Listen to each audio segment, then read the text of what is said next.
Allez-y, prenez place.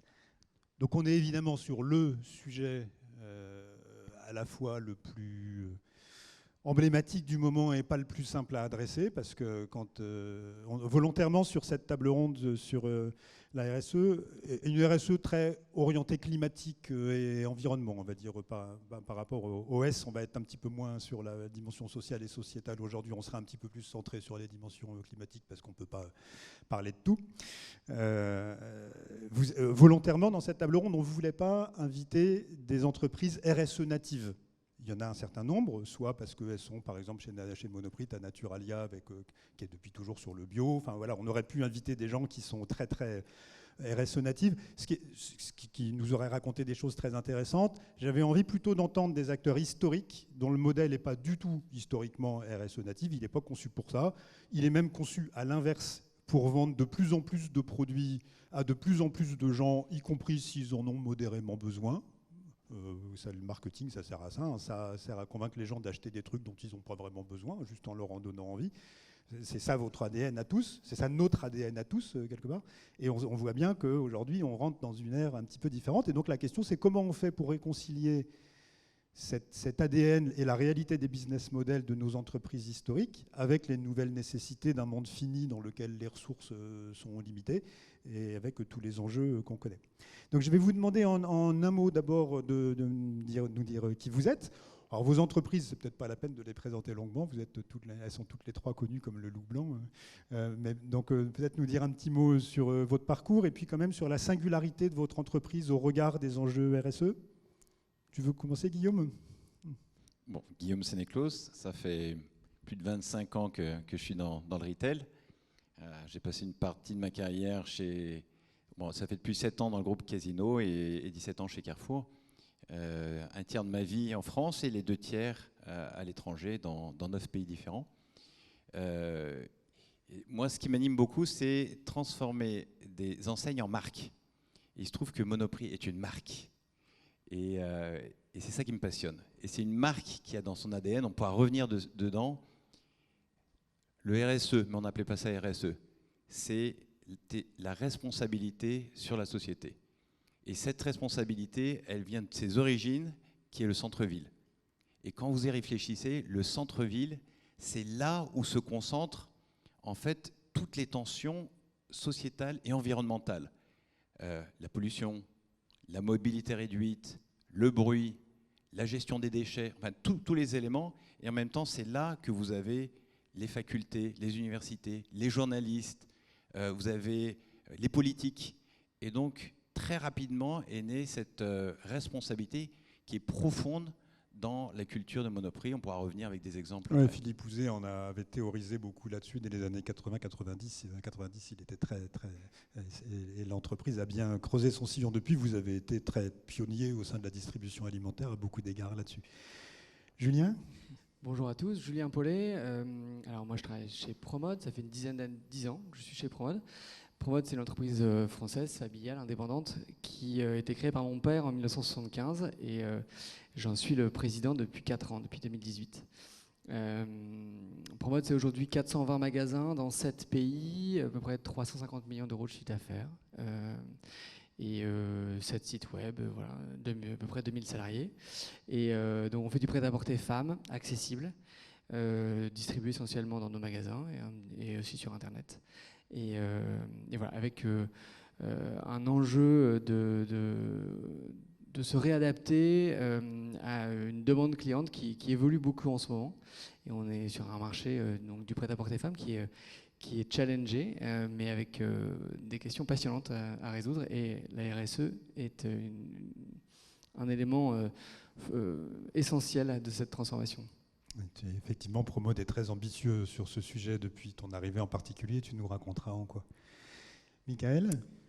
Donc, Michael Roguet, moi j'ai rejoint Boulanger il y a 2 ans pour m'occuper des enjeux environnementaux. Donc Boulanger, pour vous dire quelques mots, une entreprise qui maintenant qui a 68 ans, qui a été créée par les frères Boulanger, puis rachetée par la famille Mullier dans les années 80, qui a 200 magasins. On a fêté l'ouverture de notre 200e magasin hier sur Paris, à côté de Montparnasse. Et moi, j'ai décidé de rejoindre Boulanger pour m'occuper de la transformation environnementale de l'entreprise, avec 3 axes forts sur lesquels on est attendu par nos clients et on se doit d'être en mouvement. Le premier qui est tout l'axe de la transition énergétique qu'on doit faire nous en interne de Boulanger, mais aussi accompagner les Français à opérer leur transition énergétique, transition qui est encore plus importante et on le sent là avec l'augmentation des prix et les risques de pénurie d'énergie qu'on va avoir cet hiver. Deuxième chose, c'est d'offrir et de proposer des produits plus durables et plus responsables sur le marché, avec un marché où on sait que nous on a des produits qui d'année en année sont devenus moins qualitatifs, moins durables, moins réparables, et on a cette responsabilité de proposer des produits qui s'améliorent dans ce sens. Et le troisième qui est d'accompagner les Français à allonger la durée de vie de leurs produits, avec tous les modèles circulaires sur lesquels on doit accélérer, sur la réparation, sur le rachat de produits, sur le recyclage, pour accompagner chacun à faire durer le plus longtemps ses produits. Je me souviens, il y a une quinzaine d'années, on avait travaillé avec Boulanger on avait pas mal travaillé à l'époque de Francis Cordelette avec l'enseigne. Et je me souviens d'une réunion où, par exemple, était âprement discutée la pertinence d'arrêter de réparer le PEM et tout un tas de produits de valeur faciale limitée pour passer à de l'échange systématique, parce qu'en se disant, quand même pour les clients, c'est quand même vachement mieux, c'est plus simple, il n'y a pas de perte d'usage, c'est échangé immédiatement. Et c'était très, très bien intentionné, dans un esprit d'orientation client. Et à l'époque, dans cette réunion, l'argument de la durabilité, du gaspillage et de la sobriété avait été évoqué, mais il était en réalité extrêmement peu présent dans les esprits. Et c'est assez réjouissant finalement de se dire qu'en l'espace de quelques années, on voit bien qu'il y a une accélération fantastique du niveau de préoccupation pour tout le monde. Pas mal de gens disent que c'est, alors bien sûr, la prochaine révolution dans le retail et qu'elle sera encore plus profonde, qu'elle va transformer encore plus le cœur de métier et qu'elle sera encore plus rapide que ce qu'a pu être la révolution digitale, qui n'est d'ailleurs pas finie, loin de là. Vous partagez ça? Plus profond, plus structurant, plus rapide que la transformation digitale? Oui, avec quand même cette réalité aujourd'hui d'un client qui est assez schizophrène entre le consommateur et le citoyen. Tous les citoyens sont plein de bonnes intentions et veulent sauver la planète, et que quand il arrive à la fin du mois, il redevient consommateur et n'est pas forcément prêt à mettre les quelques euros de plus pour avoir un produit plus responsable. Donc ce conflit fin du mois, fin du monde, on le vit aujourd'hui. Et du coup, je pense que il va y avoir des coups d'accélération, mais en tout cas, c'est pas linéaire, quoi. Alors, je dirais qu'on a une vraie tension entre l'économique et social et environnemental, et surtout en ce moment. Et on le voit notamment avec le marché du bio, où quand les gens disent « je veux du bio parce que c'est sain, je veux du bio parce que c'est environnemental », mais au moment de passer à l'acte d'achat, sa main tremble et peut aller vers d'autres produits qui ne sont pas labellisés bio.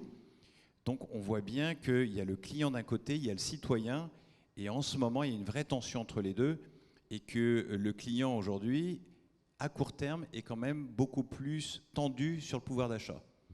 Le risque pour nous, entreprises, c'est de ne voir que cette partie-là et d'en oublier nos responsabilités sociales et environnementales. Mais toi, tu as plein de clients bobos qui ont plein d'argent. Hein. Facile à dire. Alors, Monoprix, c'est présent dans 215 villes, dans toute la France. C'est vrai, beaucoup dans Paris, c'est vrai, pas mal en région parisienne, mais c'est aussi à Drancy, à Aubervilliers. Alors, c'est vrai que ça a croisé la Roche ici, mais c'est aussi dans des quartiers beaucoup plus plus humble, hein. Et la clientèle, si la clientèle CSP+, qui est majoritaire chez Monoprix par rapport à d'autres, peut-être un plus fort pouvoir d'achat et peut-être peut davantage acheter ces produits, toute personne, et je suis sûr que chaque personne dans cette salle qui fait partie potentiellement des CSP+, se pose toujours cette question: est-ce que je vais mettre le prix supplémentaire pour ce produit ? Et c'est là que vient l'engagement et la croyance. Alors je vais prendre mon exemple, mais j'en ai plusieurs, de la banane. Pourquoi la banane ? Parce que c'est le produit qui a la plus forte rotation dans les produits frais, et notamment dans le fruits et légumes. C'est un produit qui est consommé par tout le monde, des plus petits, des plus grands, avec tous les bienfaits qu'on connaît. Le parti pris de Casino, c'est de dire: je n'aurai qu'un type de banane, c'est une banane qui est bio, et qui est labellisé Max Havelaar, c'est-à-dire qui garantit une juste rémunération et qui garantit une origine. Tout ça, c'est un surcoût. On la vend 1,99 le kilo.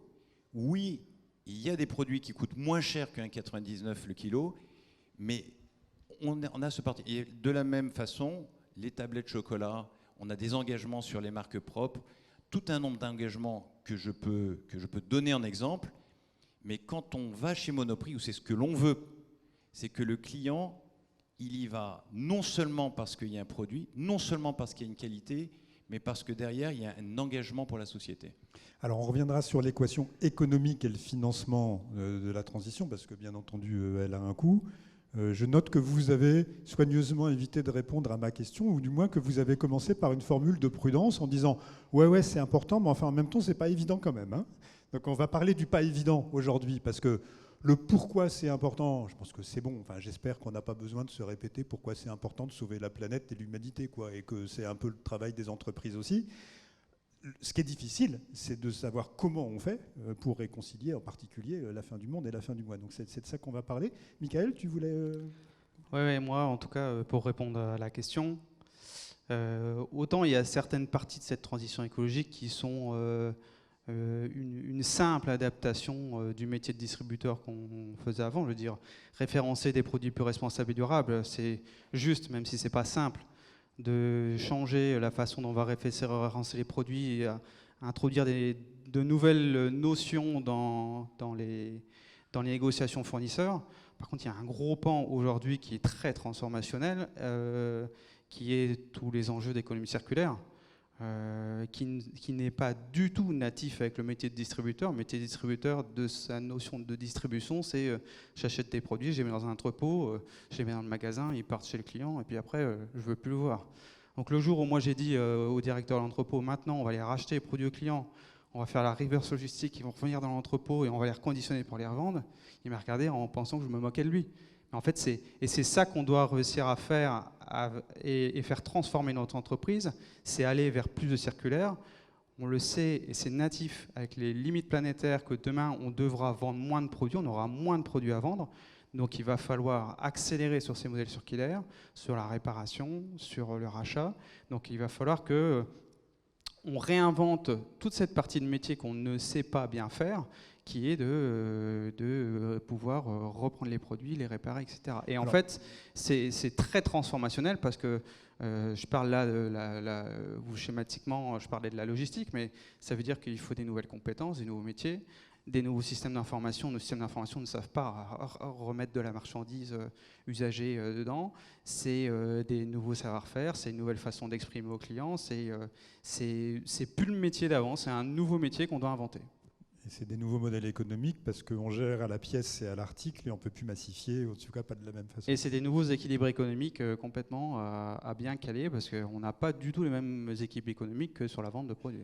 Alors bien entendu, la priorité, l'accent que tu mets sur le circulaire, la réparabilité, fait plus ou moins sens selon les produits, notamment en alimentaire, ça a évidemment un petit peu moins de sens. Et c'est évident que boulanger, tu es sur une filière, et donc c'est intéressant de voir que dans ton secteur, vous et Darty, puisque Darty s'est beaucoup positionné sur la réparabilité aussi, mais boulanger, vous êtes très emblématique, vous êtes très à l'avant-poste, on va dire, de l'invention de nouveaux modèles sur le circulaire, et sur le fait de mettre du circulaire dans des modèles qui sont nativement faits pour vendre du neuf, et non pas de développer du circulaire ou du C2C à côté, comme par exemple on fait quand lancer une marketplace C2C, c'est vachement bien, c'est super, il y a quelques enseignes qui ont fait ça par exemple dans le textile, mais il n'y a pas d'hybridation des modèles finalement. Ce que tu évoques là, c'est une hybridation complète du modèle et de l'organisation de l'entreprise qui est évidemment beaucoup plus complexe. Effectivement, nous le parti pris qu'on a eu, c'est de dire que si l'entreprise doit se transformer et aller vers ça, c'est pas... on ne doit pas faire quelque chose dans un coin, certaines enseignes ont essayé de faire un corner à l'entrée du magasin sur la seconde vie. Nous, on a pris le parti de dire si c'est notre métier de demain, on doit l'introduire au cœur du rayon, au cœur du magasin. Et les produits reconditionnés, vous allez trouver au cœur, un smartphone reconditionné au cœur du rayon smartphone, à côté d'un produit neuf. Le rachat du smartphone se fait aussi au cœur du rayon par le vendeur. Et de cette manière, de un, on change la culture et le point de vue du client qui vient dans le rayon smartphone et où on lui raconte toute cette histoire et ce nouveau métier qu'on veut faire autour du produit. Et aussi, on change le métier du vendeur en lui expliquant que oui, hier, son métier unique était de vendre du smartphone. Demain, il va devoir accompagner à comment est-ce qu'on entretient un smartphone, comment on le fait durer, qu'on peut réparer, qu'on va lui racheter quand il n'aura plus besoin, qu'il faut vendre aussi de la seconde vie. Ça fait beaucoup de choses pour un vendeur, qui en avait déjà beaucoup dans la main. Mais si on veut aller vers ce monde de demain et qu'on veut se transformer pour changer notre modèle, pour moi, c'est la meilleure façon de le faire. Alors, donc, effectivement, on comprend bien pourquoi on a vu les produits que tu vends, la réparabilité et le circulaire est central et peut-être un enjeu absolument essentiel. Qu'est-ce que c'est dans vos métiers, à vous deux, les choses les plus importantes? Qu'est-ce qui est vraiment central dans votre projet de transition? De façon similaire, d'abord, Monoprix, c'est alimentaire et non alimentaire sous le même toit en centre-ville. Donc, sur le non alimentaire, il y a tout un nombre d'essais pour comprendre comment le client peut réagir et comment concilier ces fameuses fins de mois et fin du monde. C'est 17 corners de seconde main sur le textile. Parfois ça marche moins bien. C'est aussi des corners Excellency, donc c'est une brocante en ligne que l'on met dans nos concepts pour tester un peu aussi un nouveau concept. Ce sont des concepts comme un qui s'appelle Je m'appelle Reviens. Je m'appelle Reviens, c'est offrir au client la possibilité d'emprunter gratuitement un produit, par exemple pour faire une raclette, un appareil à raclette, de le prendre et de le rendre. Il ne paye pas, il n'y a pas de location. Dans la partie alimentaire, c'est peut-être ce que l'on appelle notre engagement, par exemple sur la marque Monoprix, à avoir d'ici 3 ans 100% des produits MDD à plastique recyclable. Donc avoir des contenants, moins de contenants d'un côté et des contenants recyclables. C'est mettre en place du vrac. Et là encore, on doit le tester. On ne peut pas être ayatollah en disant demain ça sera tout vrac. Voilà, il y a des avantages, puis des inconvénients. Puis le client, il a dit tout oui à un moment donné. Pendant la pandémie, c'était tout non. Donc c'est pas blanc ou noir. Donc on avance avec conviction sur un engagement que l'on pense bon, on le teste avec pragmatisme, et puis après on s'ajuste. C'est ça notre méthode. Donc tu as des formats de vente que tu essaies d'intégrer pour hybrider dans tes magasins sous forme de corner, d'offres diverses et variées, et le travail sur les produits au travers de la MDD, c'est les deux non, et piliers, bien sûr, il y a tout ce qui est l'énorme partie, qui est l'anti-gâchis. L'anti-gâchis, dont une partie, on peut dire, est d'une certaine façon circulaire. Quand on pense à Too Good To Go, donc cette application qui permet de récupérer des produits à prix complètement cassés quand ils n'ont pas été vendus à moindre prix dans le magasin. Ou encore, quand les produits, vous savez, ça marche à 3 étages. D'abord, les produits frais, on les casse. On appelle ça le casser frais. Le casser frais, c'est parce qu'on casse le prix du produit quelques jours avant la date limite de vente. Si on se rapproche trop de la date de limite de vente, on casse beaucoup plus fort et on passe par des plateformes type Too Good To Go. Et après, il y a le don. Tout ça, pourquoi? Pour éviter au maximum de jeter. Donc ça, ce sont des points auxquels on est attaché au niveau de la nourriture sur l'anti-gâchis. Et un autre exemple que je peux donner, c'est celui du prospectus. Depuis 2019, Monoprix a pris l'engagement, la première enseigne, à ne plus distribuer de prospectus du tout. Donc ça, c'était quand même un sacré pari. Hein. Parce que quand on voit... les magasins ne sont pas tous au centre de Paris. Non. Et loin de là. C'est emblématique ce qui est au centre de Paris. Mais ça, c'est un vrai pari. C'est un exemple pour vous montrer à quel point, à un moment donné, il y a un saut dans le vide quand vous faites ça. Et si vous aurez remarqué, tout le monde en parle plus fort, mais qui a vraiment fait le saut dans le vide à part Monoprix? Donc c'est un saut dans le vide qui démontre à quel point l'engagement peut être aussi fort que l'ambition économique. Et je peux vous dire que les objectifs économiques n'ont pas baissé parce que on s'est mis Vu ton à arrêter de actionnaire, faire. vu ton actionnaire, Voilà. on s'en doute un petit peu, l'exigence a sûrement Voilà. probablement pas baissé. Et donc, si je reformule ce que tu dis, enfin aussi j'interprète, c'est que tu dis on est prêt à prendre des paris qui vont coûter de l'argent ou qui nous mettent en risque commercialement, parce que, confère ce que tu disais au début, ça concourt à construire la marque et à lui donner sa valeur de préférence de marque qui permettra aussi peut-être, comme disait Olivier, d'être un peu moins dans le combat du prix. C'est ça, c'est ça. Nous, on a une conviction, c'est que si on mise tout sur le prix, on est sur un système de prix-volume qui, au final, est sur une logique de volume dont il peut conduire, qui n'est pas éternelle. Les ressources planétaires ne sont pas éternelles. Les ressources de la Terre ne sont pas éternelles. Donc on doit être plus sur une logique de la valeur que sur celle du volume. Et on a des clients comme les plus jeunes générations, notamment aujourd'hui, qui peuvent faire des choix, non pas seulement en termes du prix, et c'est pas parce qu'ils ont plus d'argent, parce que quand on commence, on n'a pas, mais ce sont des choix parce qu'ils se disent, moi je dois vivre avec la planète sur les 30, 40, 50 prochaines années, moi je serai encore sur cette planète. Donc tous ceux qui dirigent, eux, ils ont déjà usé la planète. Mais donc moi, j'en ai besoin. Ils achètent chez toi et la fois d'après, ils achètent chez Shane. Julien. J'espère pas. Alors, qu'est-ce qui est central dans le projet Promode, dans la stratégie à cette Promode? Qu'est-ce qui est central un petit peu comme l'expliquait Guillaume à l'instant. Ça commence par des convictions fortes et puis ensuite c'est du pragmatisme, des tests et puis on ajuste. Nous, notre première conviction, c'était de se dire le produit le plus polluant finalement, c'est peut-être celui qui a été produit pour rien. Donc on va essayer d'être beaucoup plus précis dans la manière de construire nos collections, dans la manière d'acheter nos produits et d'utiliser tous les moyens dont on dispose pour gagner en précision et finalement sortir du business model de masse où c'était acheter toujours plus de quantité, toujours un peu moins cher, toujours un peu plus loin, à distribuer dans toujours plus de magasins, quitte à faire des rabais, des promotions toujours plus importants. Du coup, c'est changer ça, passer sur un business model plutôt de précision. Donc la RSE impacte en profondeur nos business models, très clairement. Et c'est de se dire comment est-ce qu'on achète moins et mieux et comment est-ce qu'on redonne de la valeur au produit. Chez Promode, on a aussi, comme Monoprix, la même conviction, c'est que c'est pas sur le prix qu'on peut se battre, mais bien plutôt sur la valeur ajoutée du produit qu'on a intérêt à se battre pour le client. Et il y aura toujours quelqu'un suffisamment idiot pour faire moins cher que nous. Et donc, nous, on n'a pas envie de partir dans cette course-là. Mais donc, c'est préciser notre business. Le no waste. Voilà, préciser notre business model. Et puis 2, notre engagement RSE, nous, on l'a structuré. Il fallait un point de départ, on a fait un bilan carbone. Et 60% de notre impact carbone, c'était la matière.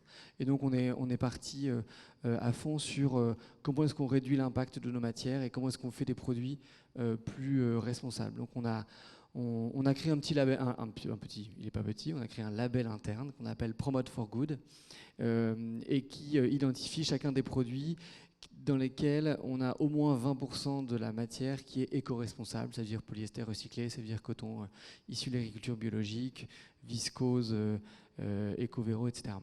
Et voilà, et on avance comme ça petit à petit. Les 20% ayant vocation à augmenter dans le temps? Ils ont vocation à augmenter dans le temps. On s'est fixé un objectif, c'était que 100% de nos collections seraient labellisées Promote for Good en 2025. Là, en 2022, on est à peu près à 50%. Et donc, on avance dans cette voie-là. Avec, en parallèle, de l'éco-conception pour garantir plus de circularité dans nos produits. Je pense que, pour rejoindre aussi ce que disait Mickaël par rapport à Boulanger, effectivement, créer la circularité du produit, c'est extrêmement important. J'étais d'ailleurs hier chez Refashion, qui est l'ancien Eco-TLC, que vous connaissez peut-être. Il me redonnait une stat que j'ai trouvée folle. Il y a 3 milliards de produits textiles mis sur le marché en France, uniquement sur le territoire français chaque année. Et donc, si on n'est pas capable de trouver une solution pour que ces produits-là ne finissent pas dans un incinérateur ou à la poubelle, il faut vraiment qu'on se serre les coudes pour trouver des solutions. Et faire des produits plus qualitatifs, donc plus durables, qui peuvent avoir une deuxième, une troisième, une quatrième vie, c'est un vrai enjeu. ou alors faire en sorte que ces produits soient plus facilement recyclables, c'est un vrai enjeu aussi. Et donc on travaille beaucoup aussi chez Promode sur l'éco-conception pour que sur un jean, on évite de mettre la griffe en jacqueron au dos qui n'est pas recyclable, que les boutons soient dévissables, etc. etc. Et ça permet de faciliter la possibilité de boucler la boucle. Donc toi, tu es sur la nature du produit, essentiellement. C'est vraiment là, parce que c'est là qu'est la trace carbone la plus forte. Voilà.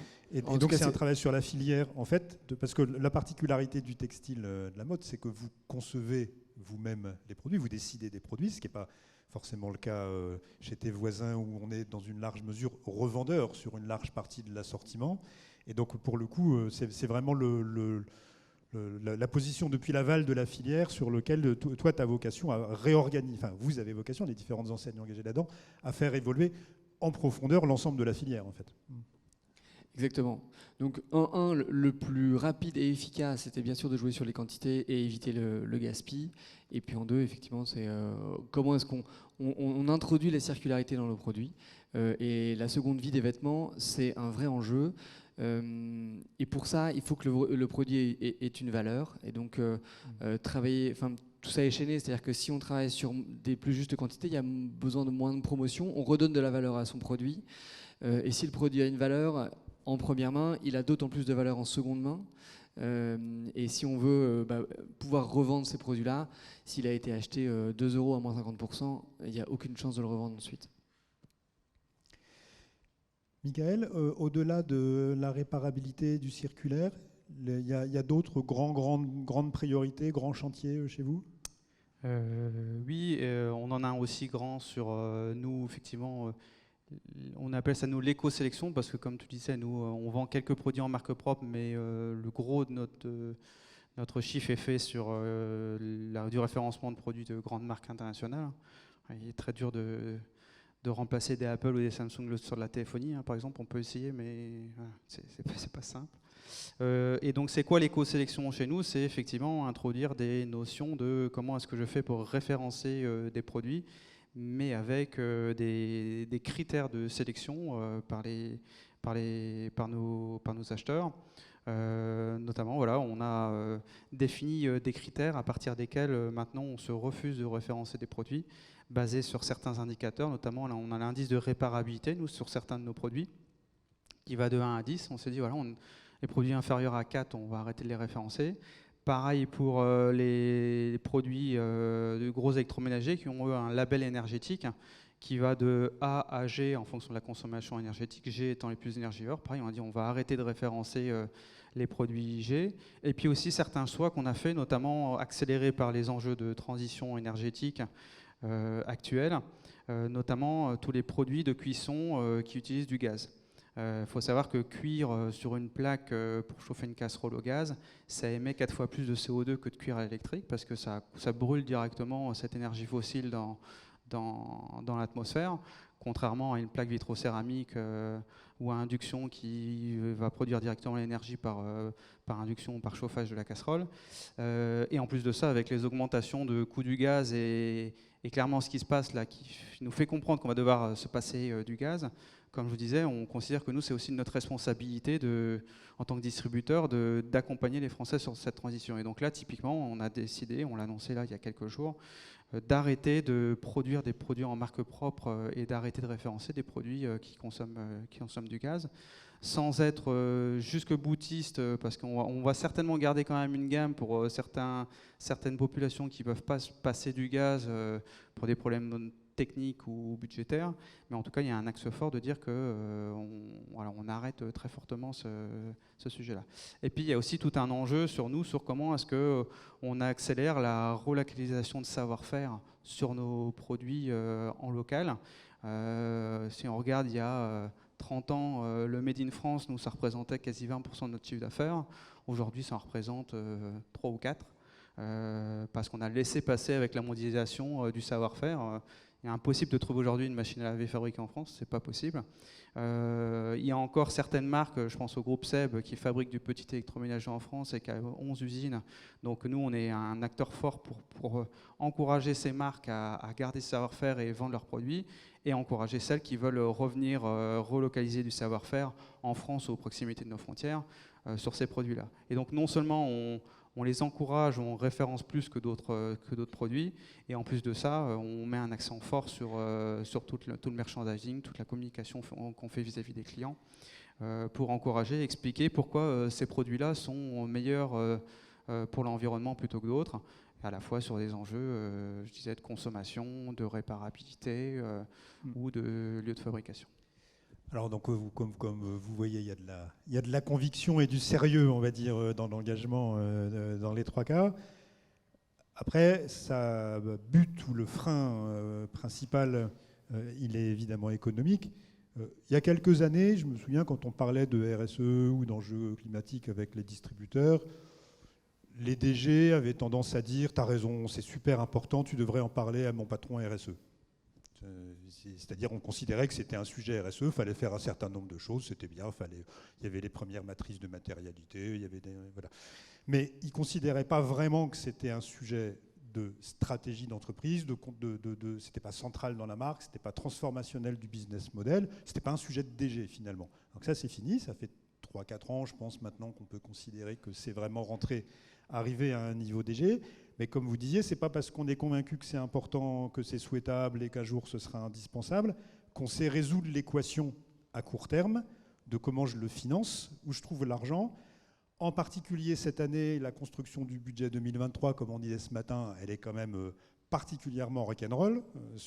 Déjà hors RSE, on a du mal à satisfaire les actionnaires qui nous disent non, tu dois me sortir le même EBITDA, alors qu'on sait tous très bien que c'est impossible de sortir l'année prochaine le même EBITDA que l'année dernière. Alors, on top de ça, comment on fait? Est-ce que ça passe forcément, comme vous l'avez un peu évoqué tous les deux, je serais curieux d'avoir ta réponse aussi, Michael, est-ce que ça passe forcément par du trading up, par le fait de monter un peu en prix? En même temps, on a un client qui n'a jamais été aussi attentif au pouvoir d'achat et aussi coincé au pouvoir d'achat qu'en ce moment. Et par exemple, donc ça c'est l'angle prix client, on va dire. Et sous l'autre le plateau de la balance, qui est votre budget à vous, par exemple, vous pourrez essayer de vous en sortir de la construction budgétaire de l'année prochaine. Est-ce que vous arrivez à maintenir le rythme et l'ambition sur la RSE, ou est-ce que ça fait partie des sujets sur lesquels, ouais, c'est important, non, il ne faut rien lâcher, mais bon, en même temps, il faut faire le budget, quoi. Donc, point de vue client, est-ce qu'on est obligé de monter les prix et est-ce que ça passe? Point de vue budget, est-ce qu'on est capable de maintenir les coûts et les capex liés à la RSE? Très rapidement, de notre côté, point de vue client, je pense que c'est la responsabilité de nous, entrepreneurs, entreprises, de résoudre l'équation pour le client. Effectivement, elle n'est pas simple, mais c'est notre responsabilité. Il faut le faire avec beaucoup d'humilité et pas à pas. Et je pense que les clients aujourd'hui sont capables de comprendre qu'on ne changera pas radicalement du jour au lendemain et qu'il va falloir aussi passer par un peu de pédagogie pour y arriver. Et dans ce cas-là, il y a comment est-ce qu'on protège notre entrée de gamme tout en continuant la RSE. Parce que oui, ce que je veux dire, c'est que en tout cas chez nous, la RSE n'est plus une option. Nous, on est intimement convaincus que une entreprise demain sera durable ou respectueuse de l'environnement en tous les cas, ou ne sera pas. Et donc, ça ne sert à rien de prendre du retard là aujourd'hui. Donc, même si l'équation économique est extrêmement difficile à résoudre, on a choisi de ne pas sacrifier la RSE. Mais après, c'est protéger l'entrée de gamme, essayer de proposer plus de produits à plus forte valeur ajoutée et développer la confiance en la marque. Et ça, c'est extrêmement important, d'où l'importance de passer d'une enseigne à une marque. Quand Guillaume disait qu'il faut passer de l'enseigne à la marque, ça te parle, toi? Ah complètement. Je pense que c'est le seul moyen et développer cette préférence de marque pour que la cliente soit prête à mettre quelques euros de plus dans un produit, mais souvent pour un produit qui est de meilleure qualité, qui a plus de valeur ajoutée aussi. Et puis après, petit à petit, c'est accompagné cette montée en prix pour rééquilibrer les comptes. Mais avec un pari qui, dans ton cas, n'est pas évident, parce qu'on voit bien que sur le monde de la mode, il y a une tendance sur les dernières années à une bipolarisation entre le premier début de deuxième quartile d'un côté et les marques à fort contenu de l'autre, et puis que ce qui est au milieu, c'est quand même un petit peu plus compliqué. Toi, tu vas plutôt te mettre au milieu. Moi, je suis complètement au milieu, ouais. Et ça me fait marrer, en fait, parce qu'on parle que de ça, et puis au milieu, il y a Zara, quand même, hein, qui est quand même l'entreprise la plus puissante dans le monde du textile et qui dame le pion à tout le monde. Donc oui, au milieu, on peut dire que c'est pas là où il faut être, mais pourquoi eux, ils y arrivent et pourquoi nous, on n'y arriverait pas? Sur la plupart des marchés, les gros volumes sont quand même souvent au milieu plutôt que sur les franges, effectivement. Guillaume ? Alors, augmenter nos prix pour justifier une politique RSE, non. Non, ça serait faire harakiri. Abandonner nos convictions parce qu'il y a une priorité pour le pouvoir d'achat, non, jamais non, parce qu'on a une responsabilité. Reprenons l'exemple du bio. Pour qu'un cultivateur passe d'une agriculture normale à du bio, c'est 3-5 ans. 3-5 ans pour changer ses champs, et pareil pour l'élevage bovin, par exemple. Est-ce que nous, on peut dire aujourd'hui, je vais abandonner? Il y a 2 ans, tout le monde disait le bio, c'est ce qu'il y a de plus beau. Il faut tous aller sur le bio, accélérer, changer. Aujourd'hui, le vent a tourné, tout de suite, il faudrait faire la girouette, et puis dire on abandonne tout, et puis on coupe les références. Non. Je pense que c'est de notre responsabilité à nous, à donner du sens, à maintenir le cap, parce que ce n'est pas qu'une question de survie économique de notre entreprise, mais de toute une filière qu'il y a derrière. Et je parle du bio, mais il y a aussi nos filières locales que l'on a aussi à côté de chez nous.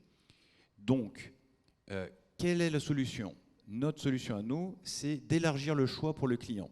C'est-à-dire qu'un client, toi, tu peux dire, moi le bio, ça m'importe pour la banane, mais je m'en fiche pour les carottes, par exemple.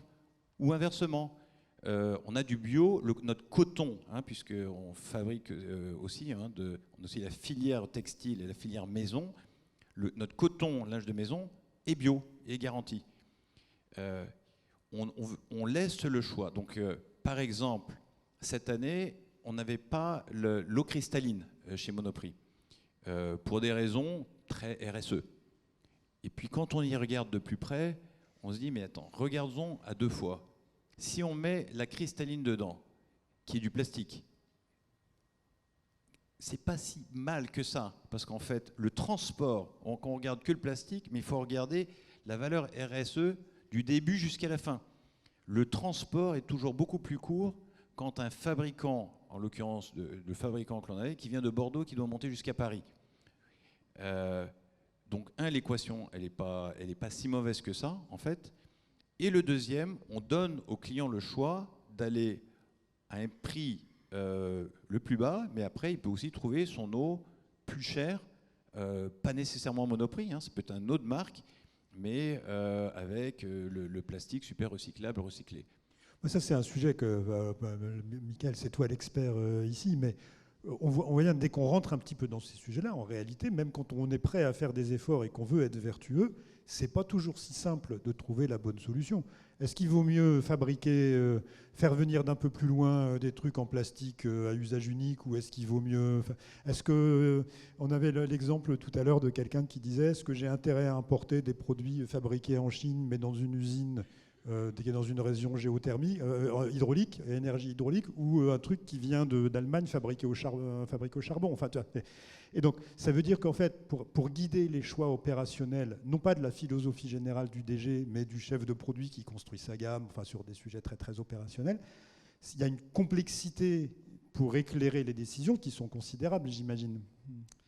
C'est extrêmement compliqué, effectivement, parce qu'en fait, il faut bien voir qu'à chaque fois, l'impact environnemental du produit, il n'est pas dans l'emballage, il n'est pas dans le moyen de transport, il l'est en partie, mais il est en gros dans le produit en lui-même. Et quand on achète du riz en vrac, même moi je vais dans ma boutique de vrac, c'est génial parce qu'il n'y a pas d'emballage, mais là, ce qu'il faut surtout se poser comme question, c'est d'où vient le riz. Il vaut mieux que j'achète du riz de Camargue, qui a été fait en plus dans des bonnes conditions avec peu de pesticides, où je paye bien les gens, plutôt que du riz basmati qui vient d'Asie, qui a traversé le monde. Et il vaut mieux acheter donc du coup du riz en emballage carton dans un supermarché que du riz basmati dans une boutique en vrac. Et en fait, quand on rentre dans ces sujets-là, c'est effectivement extrêmement complexe, même en tant que consommateur, parce que globalement, il faut aller chercher un peu plus loin que le bout de son nez, parce que l'impact environnemental, il n'est pas forcément que ce sur quoi on voit. Et pour éclairer effectivement, en tant que professionnel, et nous, typiquement les personnes qui référencent les produits, effectivement, et c'est ce sur quoi on est en train de travailler, nous, c'est de collecter toute la data qui est difficile d'aller chercher auprès des marques sur, effectivement, ce produit, ce lave-linge, où est-ce qu'il a été construit, l'usine, quel type d'électricité, d'énergie elle utilise. C'est pas forcément le mix énergétique du pays d'ailleurs, parce qu'il y a certaines usines qui peuvent même être en Chine, qui sont dotées d'énergie renouvelable. Il faut aller même jusqu'à le minerai, comment est-ce qu'il a été extrait, quelle partie de matériaux recyclés a été utilisée, etc.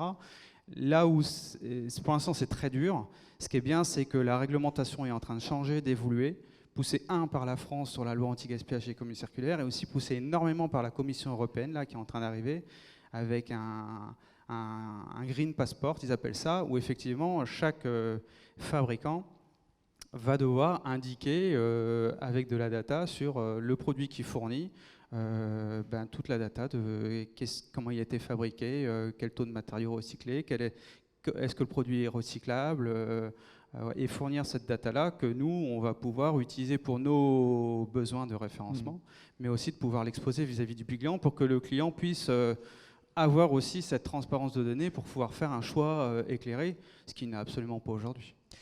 Moi, c'est une chose à laquelle je crois beaucoup, c'est que le rôle des patrons RSE, jusqu'à il y a peu de temps, c'était de la conscientisation, le pourquoi, de donner envie, de montrer que c'est possible aussi, parce que voilà, et que de plus en plus, ça va être un rôle de fournir les outils, les méthodes pour que le métier puisse s'approprier à tous les micro-niveaux de décision, parce que même si les gens sont convaincus, s'ils n'ont pas les outils, qu'ils n'ont pas la data, qu'ils n'ont pas les compétences, il ne va juste rien se passer du tout. Oui, tout à fait. Moi, je pense qu'à la base, même au-delà du directeur du RSE, c'est une question de culture. D'abord, il faut inculquer la croyance que l'on peut faire le « et » pas le « ou ». Ce n'est pas RSE ou pouvoir d'achat, c'est le « et ». Et le mettre dans la tête de tout le monde. Et je vais donner un exemple qui, je pense, est quand même très éclairant, qu'on peut faire le « et », mais il faut mettre un peu de jus de cerveau. On a une pêche chez Monoprix qui est 100% pêche responsable. Donc ça veut dire c'est cher, a priori. Et pourtant, vous pouvez avoir le poisson le moins cher. Comment? On a été voir les pêcheurs, et quand vous regardez ce qui reste dans un filet, vous avez tout ce qui se vend et puis tout ce qui ne se vend pas. Qu'est-ce qu'aiment les clients d'habitude? En fait, les clients, ils aiment toujours la même chose. Le saumon, le bar, le cabillaud, le thon. Et vous avez tout un nombre d'espèces que l'on jette qui ne sont pas utilisées et qui sont dans les filets.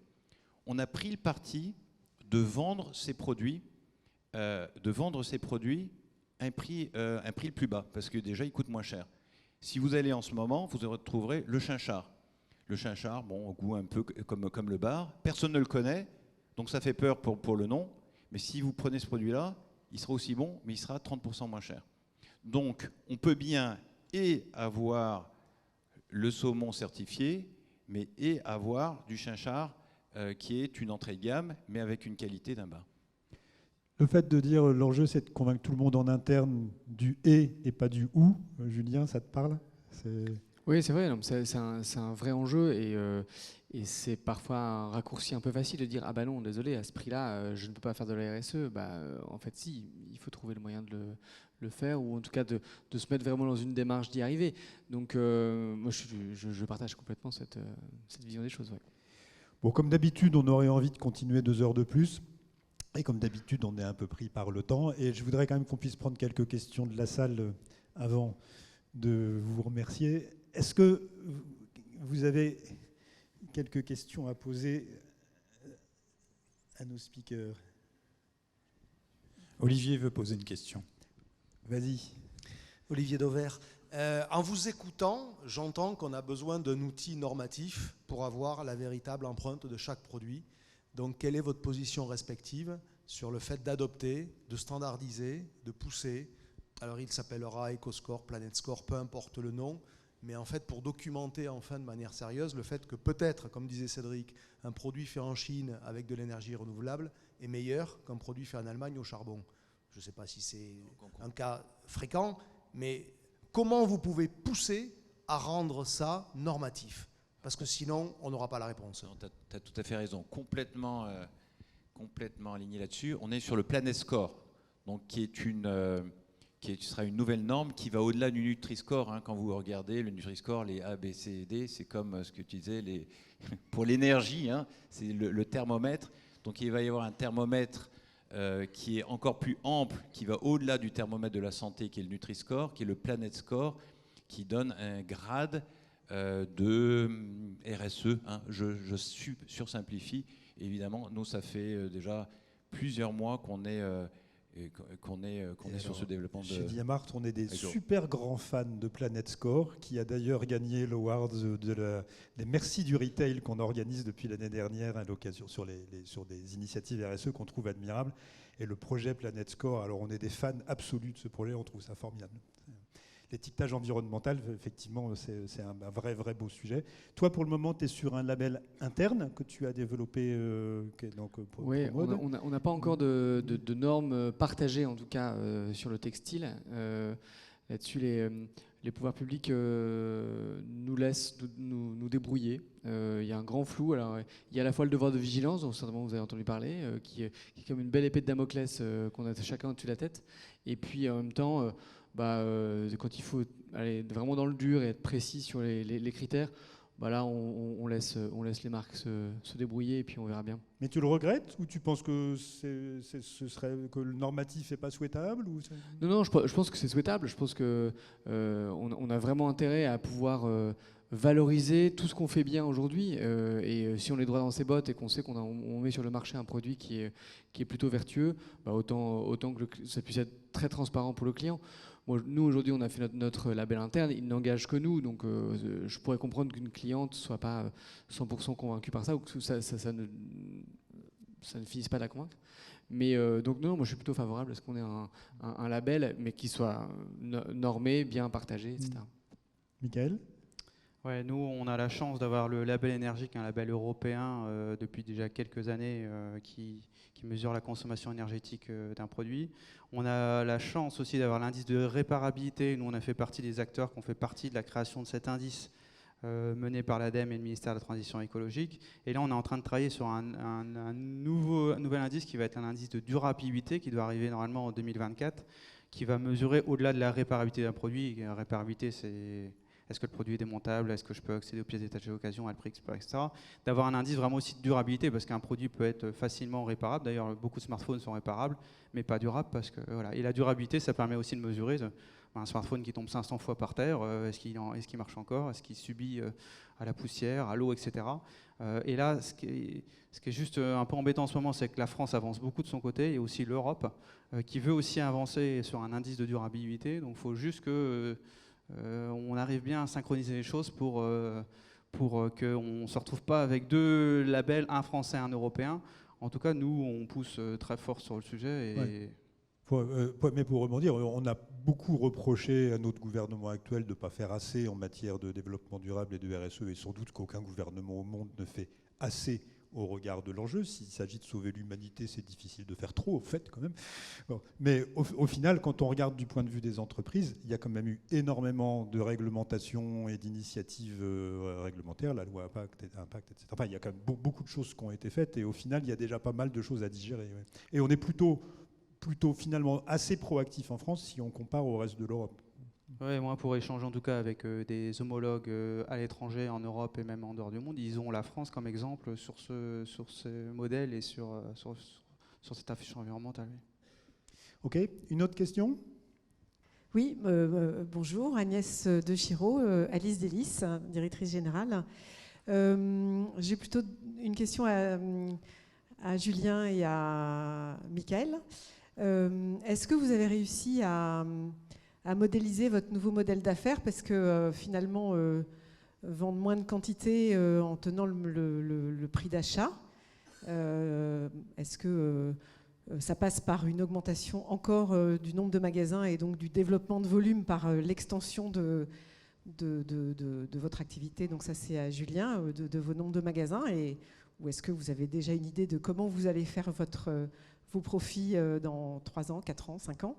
Et chez Boulanger, c'est un peu la même question. Finalement, j'imagine que ça coûte très cher de réparer des produits. Est-ce que le modèle de réparabilité s'équilibre avec ce que le client est prêt à payer? Et est-ce que vous aussi, vous avez déjà une idée de votre nouveau modèle d'affaires à 3, 4, 5 ans?